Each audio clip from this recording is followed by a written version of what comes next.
Bonjour à tout le monde. Donc, nous poursuivons la semaine de l'éco-conception et du Green IT surprogrammé. Donc, aujourd'hui, on a le plaisir d'accueillir Gilles et Vincent. Donc, vous travaillez à Inside App. Bonjour à vous deux. Bonjour. Bonjour. Alors, dans cette semaine, on a déjà parlé de Green IT, on a parlé aussi pas mal d'éco-conception, mais aujourd'hui, avec vous deux, on va vraiment aller un petit peu plus au fond des choses, on va aller un petit peu plus dans l'éco-conception, mais côté vraiment technique, côté code, et notamment dans tout ce qui est mobile. Alors, c'est vrai qu'on évoque plutôt l'éco-conception au niveau du web, c'est quasiment du naturel. Mais effectivement, en préparant cette semaine avec vous, et je rappelle effectivement à tout le monde qui nous regarde qu'Inside App est partenaire de la semaine de l'éco-conception et du Green IT surprogrammé. Donc, en préparant un petit peu cette table ronde avec vous, on s'est focalisé vraiment sur le mobile. Et pourquoi le mobile?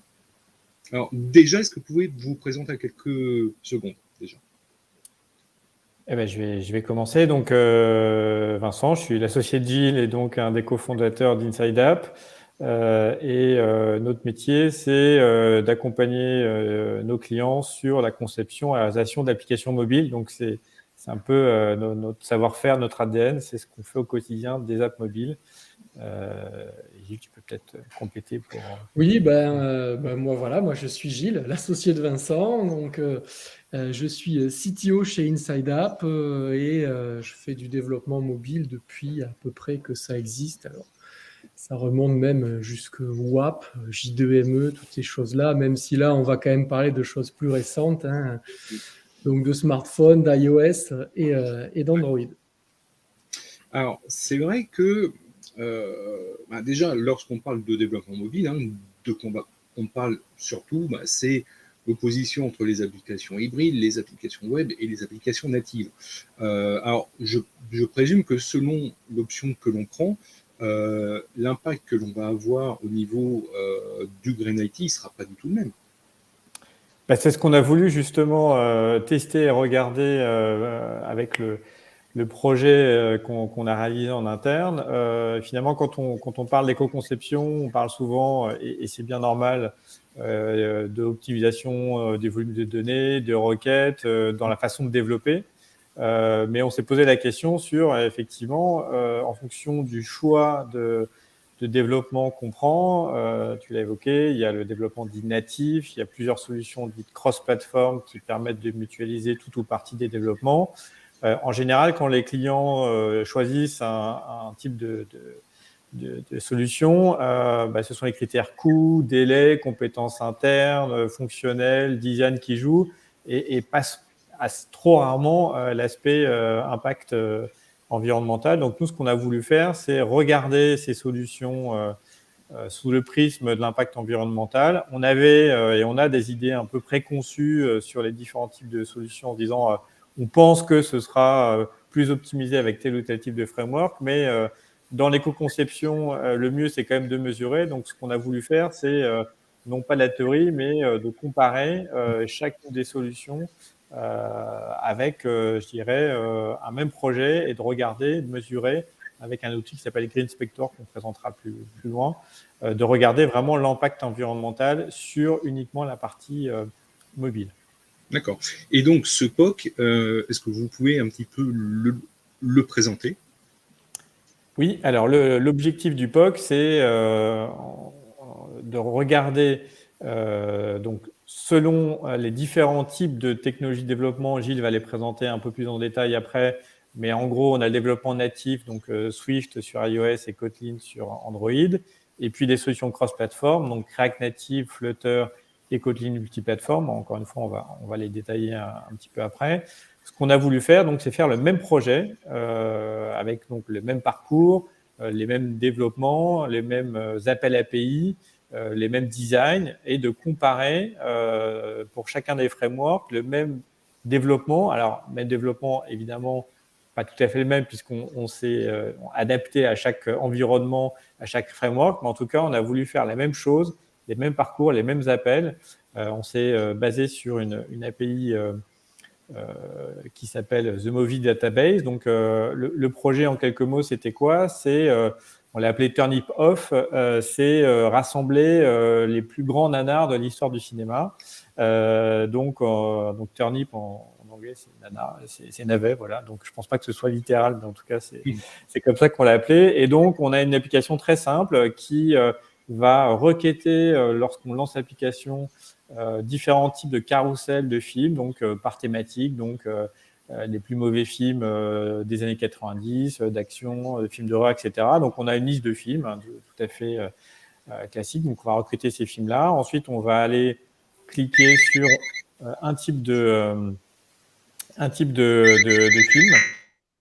Et ensuite, on va voir le détail d'un film. On va pouvoir voir le speech du film. Et ensuite, on va aller cliquer sur le détail d'un acteur qui a participé à un de ces films et donc qui présenter la biographie de l'acteur. Donc ça, c'est le parcours qu'on a voulu faire pour chaque projet, en essayant encore une fois le plus possible de faire les mêmes choses sur les 5 développements différents qu'on a fait, donc 2 natifs et 3 cross-platform. D'accord, très très bien. Alors, peut-être qu'on peut présenter ces langages de développement. Du coup, Gilles, je vais te laisser la main pour. Oui, parce qu'en fait, on rappelle que on a aussi bien du natif que du non natif. Hein. Je reprécise un petit peu les choses.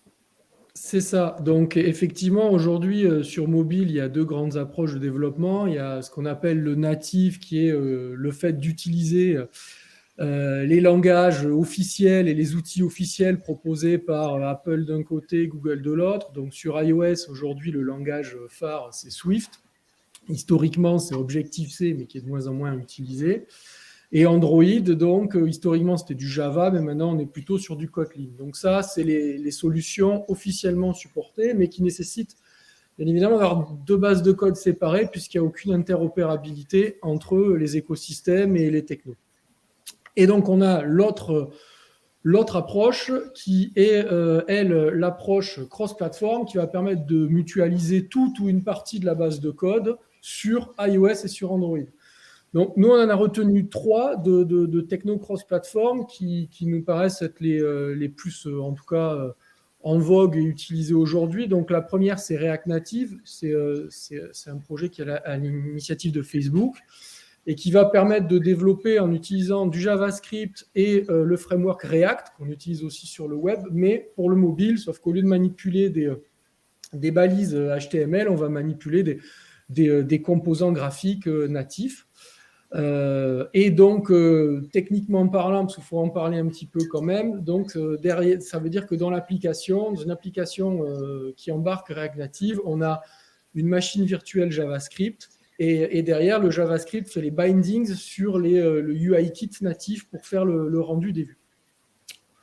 En deuxième, on a Flutter. Flutter, qui est plus récent. Là, c'est un projet qui est poussé par Google, qui est relativement populaire et qui a une approche finalement relativement différente de React Native. Alors là, déjà, en Flutter, on développe en Dart, ce qui est un langage que Google avait développé il y a quelques années, mais je pense qu'aujourd'hui, à part en Flutter, il n'est pas très répandu. Et Flutter, en fait, l'idée, c'est de bypasser justement tout le moteur de rendu et tout le toolkit graphique natif de la plateforme, et donc de dessiner directement tous ces composants from scratch, donc avec aucune dépendance sur la plateforme. Il récupère un canevas, une zone mémoire d'image, et il dessine dessus, et il interagit comme ça sans se baser sur... voilà, quand on voit un text field sur Flutter, il n'utilise pas le text field d'iOS ou d'Android quand il est sur Android, il utilise le sien qu'il a dessiné. Donc, c'est une approche différente, et on va le voir, ça joue dans certains des résultats.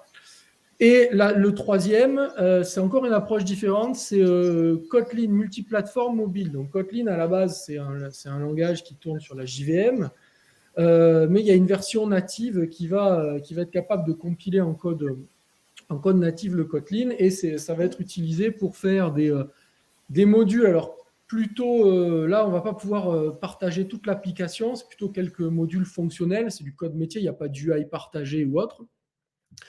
Mais on va pouvoir partager son métier, donc notamment dans l'appli de test qu'on a fait, nous, c'est qu'on a partagé toute la partie modèle et appel réseau. avec KMM qui, du coup, quand il va être compilé sur iOS, va générer un framework natif dans lequel il va embarquer le runtime, Kotlin, tout ça.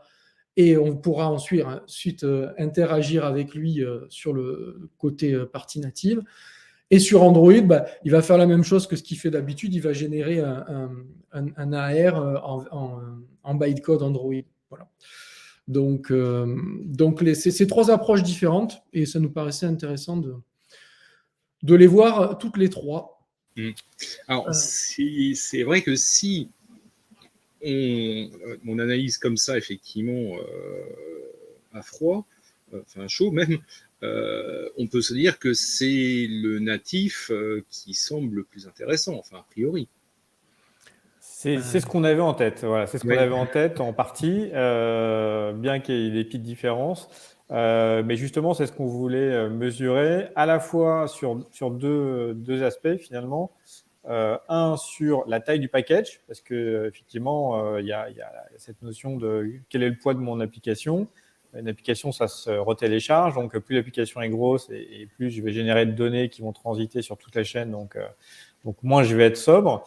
Et puis après, il y a la consommation d'énergie en tant que telle, à la fois sur le terminal et sur toute la chaîne. Donc, ce qu'on a voulu mesurer avec la solution notamment GreenSpector, GreenSpector, c'est vraiment un pionnier de l'éco-conception en France. Ça fait plus de 10 ans qu'ils développent des solutions. Et leur approche est de dire, dans l'éco-conception, quand même, la meilleure approche, c'est de mesurer ce qu'on fait. Et donc, ils proposent une solution qui permet de mesurer notamment la consommation d'énergie sur la décharge finalement de la batterie sur le terminal, que ce soit un mobile ou un téléphone. Et en l'occurrence, on avait comme terminaux de référence un iPhone 8 et un Galaxy S9. Et donc, on a voulu mesurer et comparer les temps de parcours, qui n'étaient pas très significatifs, donc ce n'est pas les données qu'on a vraiment retenues, mais les volumes de données échangées et la consommation d'énergie sur le terminal. Et puisque l'éco-conception, c'est finalement essayer de réduire la consommation d'énergie sur l'ensemble de la chaîne et notamment sur les terminaux. Et donc, cette approche, elle permet d'essayer de voir si ce qu'on avait a priori, qui était de dire normalement le natif doit être le plus performant à la fois sur la taille du package et sur la consommation, voir d'une part si c'était vrai et d'autre part si c'était significatif ou pas, puisque si on a un écart qui est très significatif, ça peut, je dirais, peser plus lourdement dans le choix d'un framework qu'un écart qui est relativement limité, avec toutes les précautions quand même liées à ce projet qui est très simple. Donc évidemment, l'idéal, ce serait de faire un projet beaucoup plus complexe, avec beaucoup plus on va dire de librairies notamment, etc., du marché. Mais tu comprends bien, on ne pouvait pas se permettre non plus de passer des mois de développement sur ce projet de test. Mais c'était justement en prenant un projet très simple de voir, normalement, ça doit écraser un petit peu les différences et on doit voir, quand on prend la plateforme, entre guillemets, à l'os, quelles sont les différences intrinsèques entre chacune. Et l'objectif, c'était de voir si effectivement natif était le plus performant, la plus performante des solutions. Alors, qu'est-ce qu'on a comme type de résultat ? Parce qu'on est un petit peu impatient quand même maintenant d'en savoir un petit peu plus. Alors, même si je tiens aussi à préciser que le niveau que l'on peut avoir avec Kotlin ou avec Swift, il n'est pas tout à fait, il n'est pas exactement le même, parce qu'on rappelle que les deux langages évoluent de leur côté, ainsi que les autres plateformes que vous avez citées. Donc parfois, je présume que sur certaines fonctions très précises ou certaines couches, on peut avoir des différences au niveau du projet en lui-même, non, je présume. Oui, tout à fait. Comme tu le dis déjà, bon, c'est pas les mêmes langages, mais on va dire que bon, pour ce qu'on devait faire, alors, on va juste préciser que sur iOS en natif, on est parti sur SwiftUI, donc qui est le nouveau framework d'UI déclarative. Et sur Android, on est parti sur son équivalent qui est sorti aussi récemment, qui est Jetpack Compose, qui marche sur le même principe. L'idée, donc quand même et Flutter et React Native travaillent aussi sur ce même type de fonctionnement. Donc, on a un peu déjà tout aligné pour lisser. Mais après, de toute façon, oui, il y a des différences liées au langage, au fonctionnement des plateformes. Je rappelle que sur Android, on est sur de la compilation just-in-time, puisque c'est de la machine virtuelle. Sur iOS, on est directement sur sur du langage machine, en fait, déjà compilé pour l'architecture cible.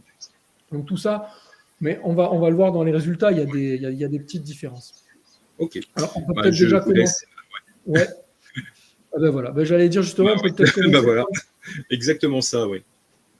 Le poids des packages, donc ça, c'est ce que disait Vincent. Effectivement, avant de mesurer le fonctionnement de l'application, déjà, quand on fait la même application, donc je le rappelle, sans bibliothèque externe tierce, en partant du framework ou de la solution de base sur laquelle on est parti, qu'est-ce qu'on a comme taille de package? Donc, si on commence sur iOS, déjà, on se rend compte que finalement, quand on est en Swift, qu'on n'utilise aucune dépendance externe et que sur iOS, SwiftUI et tous les frameworks sont packagés directement avec l'OS, on a une application qui est très petite, 216 kg. Donc, ça, c'est quasi imbattable. On voit après que si sur cette application-là, on change le code métier natif par du KMM, on prend un peu en poids parce que là, on va rajouter du code binaire, on va rajouter aussi tout le runtime Kotlin qui va permettre de faire fonctionner le Kotlin natif. Donc, ça augmente un peu. Et après, donc avec les full cross-platform Flutter et React, par contre, ça augmente plus, notamment sur Flutter qui prend 18 mégas parce que, comme on le disait, il a son propre moteur de rendu, donc il embarque plus d'éléments.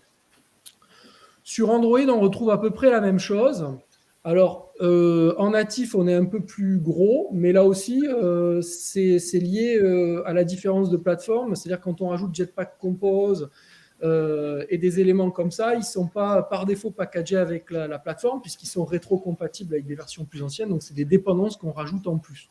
Donc, ça fait un package un petit peu plus gros, mais bon, un méga 2, on est quand même sur quelque chose de relativement raisonnable. Donc, Kotlin multiplateforme, ça augmente un petit peu, pareil, insignificatif. Flutter, on reste à peu près pareil. Par contre, ce qui est intéressant de noter, c'est la différence avec React Native. Alors, React Native, on voit que sur iOS, il fait 13 mégas et que sur Android, il fait quasi le double, enfin, il fait plus du double même, 27,3 mégas. Et ça s'explique par quoi? Ça s'explique par le fait que sur iOS, quand l'application est packagée, il n'y a pas de machine virtuelle JavaScript qui est packagée puisqu'il va utiliser celle de l'OS qui s'appelle JavaScript Core, qui est celle d'Apple, qui est open source. Alors que sur Android, il package une machine virtuelle qui est la même, JavaScript Core. Et donc forcément, la différence d'écart du poids, c'est tout le système de machines virtuelles qu'on a supporté en plus sur Android. Voilà. Ouais, donc là, en fait, on est plus lié à l'architecture de l'OS même qu'aux contraintes du framework ou du langage en lui-même, en fait. Tout à fait. Déjà, c'est ce que tu dis, c'est effectivement, il y a sur iOS, tu as des trucs qui sont déjà packagés, ça fait des packages plus petits, mais du coup, tu vois, le problème qu'il y a, c'est que SwiftUI, tu ne peux pas le faire marcher en dessous de iOS 14, alors qu'Android va pouvoir faire fonctionner son Jetpack Compose sur des versions plus anciennes. Donc, tout ça, c'est des choix. Ouais. Et c'est dû à la différente de nature des plateformes. Alors, ils auraient peut-être pu trouver une autre solution pour la partie machine virtuelle JavaScript sur Android. Pas utiliser la même que sur iOS. Je ne sais pas s'il y en a une qui est packagée par défaut ou autre. Mais je crois que l'idée pour avoir un maximum de stabilité, c'était d'utiliser le même moteur sur les deux plateformes pour être ISO. Et sur iOS, il faut savoir qu'on n'a pas le droit de packager comme ça des machines virtuelles dans ces applications. C'est une histoire de guidelines. Donc on a des limitations. Et comme React Native est historiquement un projet iOS qui ensuite a été adapté sur Android, voilà. Donc c'est pour ça qu'il y a des différences. Et donc forcément, ça pénalise beaucoup React Native sur Android. Après, donc, tout ça quand on rajoute... Pardon ? Ah oui, et donc en fait, je présume que ça a un impact quand ton application est téléchargée X millions de fois, évidemment. On s'est livré un petit calcul. Admettons que cette magnifique application soit sur les stores, qu'elle soit un succès. Si on a 10 millions de téléchargements finalement en une année, on va avoir un impact entre on va dire, du React Native et du natif d'à peu près 5 tonnes équivalent CO2 si on est en France. Donc, c'est 5, c'est à peu près la consommation d'un Français par an. Donc, c'est pas non plus un impact excessif, mais bon, ça pèse quand même. Sachant que là, on a pris un cas qui est très limité puisqu'on n'a pas de librairie tierce. On a très peu on va dire, d'éléments qui notamment interagissent avec l'OS directement, avec des API de l'OS directement. Oui, si jamais on avait une application plus complexe, Gilles, ça serait, la différence de poids serait encore plus importante. Ouais, c'est ça. Déjà, il faut savoir que voilà, là, on est vraiment sur des applications nues où on utilise les solutions qu'on nous a fournies. On n'a rien intégré d'externe. Dans la réalité, bien évidemment, les applications qui sont sur le store utilisent souvent des bibliothèques de composants graphiques, des SDK, de partenaires, de solutions tierces. Et donc, on est sur des volumes beaucoup plus importants. Il faut savoir que du coup, les packages, ils vont grossir sur toutes les plateformes. Donc voilà. Alors après, peut-être que sur les parties cross-platform aussi, on va avoir des points un petit peu plus lourds. Typiquement, si on prend l'exemple si on veut faire du Bluetooth avec son appli Flutter, donc le Bluetooth, c'est un service qui est fourni par la couche OS, en fait, on va dire, par un framework ou un SDK qui est embarqué dans le système d'exploitation. Donc là, on va devoir écrire ce qu'on appelle un plugin qui va permettre de faire de la désérialisation de données entre du code natif et la couche Flutter. Et donc, il va falloir écrire du code, comment packager dans l'appli. Bien évidemment, quand on est en natif, quand on veut utiliser du Bluetooth, on a juste à importer le bon framework et ça fonctionne tout de suite. Donc, on a tendance à penser que dès qu'on va vouloir faire des interactions un peu plus riches sur le cross-platform, on va grossir un petit peu plus vite que sur le natif. D'accord, très très bien. Alors, quel autre enseignement vous avez pu en tirer? Alors là, déjà, on a eu le poids des packages, mais je présume qu'il y a d'autres mesures que vous avez pu faire. Tout à fait. Ce qu'on a mesuré notamment avec l'outil GreenSpector, on a regardé un peu le volume d'échange des données. Alors ça, c'est assez marrant parce que les applications, on a regardé scrupuleusement à télécharger les mêmes résolutions d'images, d'en avoir le même nombre qui s'affiche sur les écrans.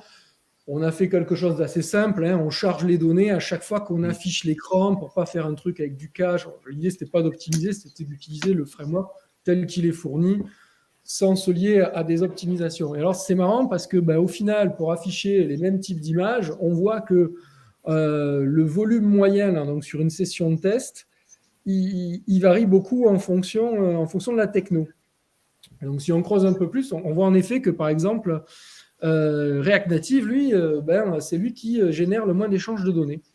Et tout ça, en fait, c'est lié à l'implémentation des frameworks et de leurs composants. Typiquement, sur React Native, le composant image qui affiche les photos des posters a un système de cache HTTP et sans doute qu'il y a de la mémorisation qui fait qu'il ne rend pas le même poster quand il a déjà. Sur les autres, il y a probablement pas forcément les mêmes types d'optimes, ou en tout cas, il faut les activer manuellement.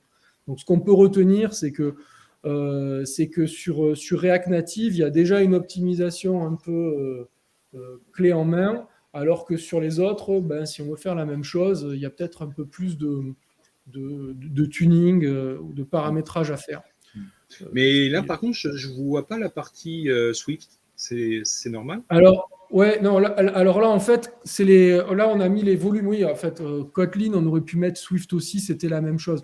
Les volumes de données, finalement, entre Kotlin et Swift, c'était à peu près les mêmes. On a remis qu'un seul parce que là, contrairement à ce qu'on va montrer après, on a à peu près les mêmes résultats, qu'on soit Swift ou Kotlin. Ça joue pas beaucoup. Donc, c'est pas significatif. Et donc là, en fait, par contre, ce qui est intéressant, c'est qu'on n'a pas forcément un avantage certain côté natif, en fait. Sans optimisation, effectivement, tu dis React Native, tu poses ton image, tu mets l'URL et par défaut, il ne va pas te la retélécharger 50 fois. C'est pas mal. Parce qu'au début, effectivement, ça nous a semblé bizarre cette mesure. Donc, on avait volontairement désactivé les caches sur React Native. Et effectivement, si on désactivait tous les caches, on arrivait à 4 mégas. Donc, on se doute que les autres font un peu de cache, mais de manière moins agressive que React Native. Après, on n'a pas creusé plus dans l'implémentation des frameworks, la manière dont ils gèrent ces composants. Mais déjà, voilà, il y a une différence. Quand tu prends les composants nus, il y a une différence de comportement. Donc ça, c'était sur l'échange de données. Et après, ce qui nous intéressait beaucoup, bien évidemment, c'était la conso énergétique. Et donc là, à gauche, sur la slide, il y a Android, et à droite, il y a iOS. Alors, ce qu'on va noter, c'est plusieurs choses. Déjà, on voit, alors si tu prends un Galaxy S9 et un iPhone 8, sont à peu près de la même génération, me semble-t-il. Tu vois que sur iOS, de manière générale, tu consommes un petit peu moins que sur Android. Quelle que soit la techno, c'est là où tu as les meilleurs résultats. Ensuite, si on regarde un peu plus en détail sur iOS, tu vois que le natif est le plus performant, énergétiquement parlant, mais ça se joue dans un mouchoir de poche finalement avec Flutter, qui est aussi très performant. Donc, c'est un peu la promesse de Flutter, hein, c'est la performance du natif. Donc, on voit que c'est pas usurpé en tout cas. Kotlin multi-plateforme, c'est un peu plus, mais bon, voilà, on doit utiliser un système différent, faire ses appels réseau, la sérialisation, enfin, on ne sait pas, en tout cas, il y a un petit écart. Et React Native est un petit peu moins performant, mais on va dire, ça paraît pas étonnant quand on connaît la nature de la techno, qu'on sait que c'est une surcouche sur le UIKit natif, donc forcément qu'il y a du JavaScript. Donc au final, il s'en sort quand même pas trop mal. Et effectivement, si on avait désactivé la partie cache, donc si on n'avait pas entre guillemets joué sur l'optimisation, on aurait un React Native qui serait encore plus gourmand en consommation. Donc oui. C'est vrai que là, le fait que par design, la plateforme soit un petit peu plus optimisée niveau cache, ça gomme un petit peu la tendance naturelle qu'elle a à plus consommer. Mais peut-être que sur d'autres types d'usages, on aurait un écart un peu plus significatif. Mais c'est vraiment intéressant parce qu'encore une fois, on constate que le natif et le non natif, au bout du compte, ils sont quand même plutôt pas mal optimisés. Hein. Ah ben oui. De toute façon, je pense que maintenant, l'optimisation du code, on y est beaucoup en ce moment. On voit là, avec les optimes qui sont sortis, Flutter 3 qui a été annoncé il y a quelques temps, tout ça. Ouais. On est vraiment sur essayer de gagner le plus en perf. On revient de plus en plus, de manière générale, à des langages là comme Rust, qui sont des trucs sans objet, beaucoup plus rapides, sans garbage collector pour optimiser. Donc, le mobile, en fait, suit un peu ça. Hein. On va essayer de toujours optimiser, enlever tout ce dont on n'a pas besoin. Voilà. Alors, la partie Android, par contre, je ne l'ai pas encore commenté. Il y a quelques petites surprises. La première, c'est que finalement, sur Android, Flutter, il est plus rapide que le Android SDK de base. Alors, probablement parce que son moteur de rendu est plus performant. En tout cas, moi, je pense que c'est ça. Après, on voit que Kotlin multiplateforme est un peu plus performant que le natif. Alors ça, je pense que c'est peut-être parce que derrière, donc pour tout ce qui est appel réseau, sérialisation, désérialisation, JSON, ça doit utiliser des libs alternatifs qui sont peut-être plus optimisés, mais je n'ai pas vraiment d'explication claire sur l'écart. Et React Native, là, on le voit faussement, entre guillemets, plus performant que le natif, mais c'est à cause du biais justement de la mise en cache et du fait qu'il fasse moins de requêtes réseau, ce qu'on a expliqué avant, et ce que disait Vincent sur iOS également, qui fait que ça améliore mécaniquement son résultat. Donc, l'écart serait un peu plus grand. D'accord. Normalement. Et, voilà.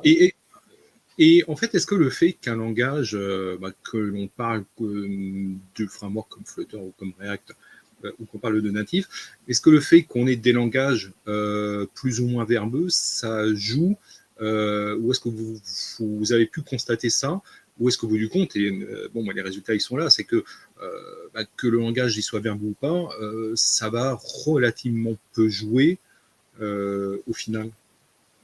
Quand tu dis verbeux, tu veux dire par rapport à la lourdeur de la syntaxe, c'est ça ? Oui, c'est ça, où qu'il faut 15 lignes de code pour décrire effectivement une fonction ou coder quelque chose, alors que dans d'autres langages, par exemple, on pourrait en avoir que 3 ou 4. Non, ça joue pas, voire même c'est l'inverse, puisque si tu prends Kotlin et Swift, et de toute façon Dart maintenant le fait aussi, c'est que tu as tout ce qui est type safety vérification de l'annulabilité. Donc, tu es obligé de faire du unwrapping de optional pour voir s'il y a des valeurs avant de pouvoir les utiliser. Ça rajoute des lignes de code, mine de rien, ça rajoute de la safety, des lignes de code par rapport à si tu avais fait un truc direct en C++ où tu testes rien et tu avances comme ça. Mais finalement, il n'y a pas trop d'impact puisque finalement, toute cette safety-là, elle est faite au moment du type checking et après, le code généré, il n'est pas plus lourd. Donc, non, il n'y a pas vraiment de différence. C'est peut-être sur l'ancienneté des solutions que ça joue plus. Hein. Plus la solution est moderne, plus elle semble performante. C'est peut-être plutôt ça. Ça, c'est vrai que lorsqu'on prend, mettons Swift, on sait très bien qu'entre une version 4.x et 5.x, on sait qu'il y a eu d'énormes progrès qui ont été faits sur la génération de binaires et sur la compacité en fait des binaires. Et je pense que on en saura plus encore effectivement à WWDC avec un petit peu l'Arlésienne Swift 6 qu'on attend toujours encore un petit peu, et là on promet encore autre chose. Enfin, ça c'est encore notre débat. Alors par rapport à tout ce que vous avez dit, je présume que vous avez pu en tirer quelques conclusions ou quelques pistes de réflexion. La conclusion, la première, c'est que évidemment, quand on fait ce genre d'expérimentation, on voudrait avoir plus de données et on voudrait avoir fait un projet plus ambitieux, notamment avec des livres externes, des animations graphiques un peu plus poussées, parce que on a le sentiment qu'on n'a peut-être pas assez poussé peut-être certains aspects pour que ce qu'on intuite quand même, qui est que React Native doit à un moment donné montrer ses faiblesses en termes de performance. On n'a pas touché du doigt et on a quand même touché du doigt par contre que c'était assez bien pensé pour compenser ses faiblesses intrinsèques. Ce qui est sûr, c'est que sur la taille des packages, il n'y a pas débat, il n'y a pas photo. Et je dirais, plus le projet sera complexe et plus l'écart entre le natif et les cross-platforms sera visible. Et donc, le natif, c'est clairement quelque chose qui optimise la taille des packages des projets. Donc ça, je dirais pas débat là-dessus. Prime au natif, clairement, sur cette partie-là. L'enseignement, c'est que Flutter, c'est quand même assez bluffant d'un point de vue performance. Et donc, peut-être que d'un point de vue choix de solutions cross-platform, aujourd'hui, c'est quand même React Native qui est le plus populaire pour plein de raisons. Mais en tout cas, c'est aujourd'hui ce qui est le framework qui est le plus utilisé sur le marché. Quand on voit cet aspect consommation et aussi performance utilisateur, parce que les deux sont liés, on se dit que ça peut être quand même un atout indéniable pour préférer Flutter dans des développements cross-platform, même si évidemment ce n'est pas le critère unique, mais en tout cas on aimerait que de plus en plus la partie sobriété soit un critère dominant dans le choix des solutions par les entreprises. La conclusion aussi, c'est que probablement React Native, si on était dans un vrai projet, là il est 5 à 10% plus consommateur, c'est quand même relativement, alors c'est pas négligeable, mais c'est quand même relativement limité. Mais on pense que évidemment sur des projets plus complexes, l'écart il serait plus important. Et la dernière conclusion auquel on est arrivé, c'est que finalement mesurer, on découvre toujours des choses. Donc là il y a des choses qu'on a découvertes finalement auxquels on ne s'attendait pas, plutôt positif d'ailleurs, des écarts qu'on pensait être plus importants.